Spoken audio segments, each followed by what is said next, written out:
শশী পাঁজার বাড়িতে বিজেপির গুন্ডারা যে আক্রমণ করেছে, আমরা স্পষ্টভাবে বলছি এর দায়িত্ব প্রধানমন্ত্রী নরেন্দ্র মোদীকে নিতে হবে। আজ তার নাকি সভা ছিল ব্রিগেড প্যারেড গ্রাউন্ডে, সেই জায়গায় যাওয়ার পথে পরিকল্পিতভাবে 250 নম্বর চিত্তরঞ্জন অ্যাভিনিউ, একটা ঐতিহাসিক বাড়ি, প্রয়াত অজিত কুমার পাঁজার বাড়ি, এবং যেখানে তার পুত্রবধূ দক্ষ নেত্রী এবং মাননীয় মুখ্যমন্ত্রী মমতা বন্দ্যোপাধ্যায় মন্ত্রিসভার অন্যতম সদস্য ডক্টর শশী পাঁজার বাড়ি, তাকে লক্ষ্য করে পরিকল্পিতভাবে ভয়ঙ্কর আক্রমণ হয়েছে। এই সব তো দেখতে পাচ্ছেন, গোটা বাড়িতে ভাঙচুর। আমাদের পরিষ্কার বক্তব্য, প্রধানমন্ত্রী নরেন্দ্র মোদী আপনার সভায় যাওয়ার জন্য আপনার পোষা গুন্ডারা এটা করেছে, ফলে এই আক্রমণের দায় দায়িত্ব সবটা প্রধানমন্ত্রী নরেন্দ্র মোদীকে নিতে হবে। এর বাইরেও নরেন্দ্র মোদী নিজে আজ প্ররোচনামূলক শব্দ ব্যবহার করেছেন, হিসাব হবে। এসব কি, সবে কি সিনেমা দেখে এসছেন নাকি? ধর্মেন্দ্রের ডায়লগ শুনে এসে ব্রিগেডের সভা করতে এসছেন এখানে?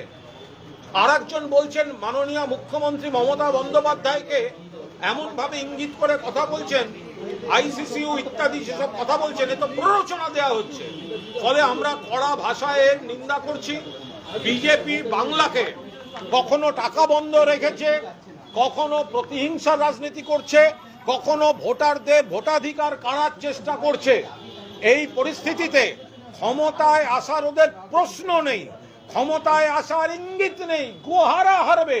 তার আগেই পরিকল্পিতভাবে বাংলার উপর, বাংলায় যারা থাকেন তাদের উপর, এমনকি মহিলা মন্ত্রীর উপর এই কুৎসিত আক্রমণ আজকে ওরা করেছে। আমরা স্পষ্টভাবে বলছি, এই হামলার দায়িত্ব প্রধানমন্ত্রী নরেন্দ্র মোদীকে নিতে হবে, কারণ তিনি এবং তারাই এই প্ররোচনার রাজনীতিটা করছেন। এবং সারা পশ্চিমবাংলায় কেলাবো আমি বলে দিচ্ছি।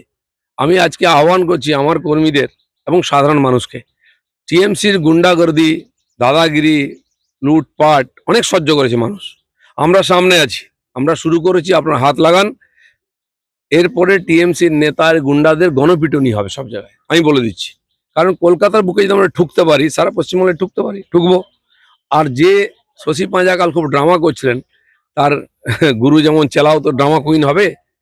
উনি হয়তো ভুলে গেছেন, যখন সুদীপ ব্যানার্জিকে অ্যারেস্ট করেছিল সিবিআই, উনি মবকে নিয়ে গিয়ে এরকম আমাদের পার্টি অফিসে অ্যাটাক করেছিলেন, ইট পাটকেল মারিয়েছিলেন। কালকেও তিনি মবকে নিয়ে এসেছিলেন, দিয়ে আর বাস আটকে কাঁচ ভাঙছিলেন, সব ভিডিও দেখুন। ব্যাপারটা উল্টো হয়ে গেছে, উনি বুঝতে পারেননি। আর সব জায়গায় তো সমান হবে না, আমাদের কর্মীরা তৈরি হয়ে আসে এবং তৈরি আছে দ্বিতীয়বার যেন কোথাও ভুল না করেন। কিন্তু তার ফলে খালি ব্যান্ডেজ মাথায় বাঁধা হবে না, অনেক জায়গায় ব্যান্ডেজ পড়বে। শশী পাঁজা বলছেন বাসে করে লাঠি, বাঁশ, বোতল, বোম এগুলো নিয়ে এসেছিল বাসের মধ্যে করে। বম, বন্দুক সব আনবো, গুন্ডাদের সঙ্গে লড়ার জন্য কি আছে? উনি দেখেছেন বম ছিল কোথায়, লাঠি ছিল কোথায়?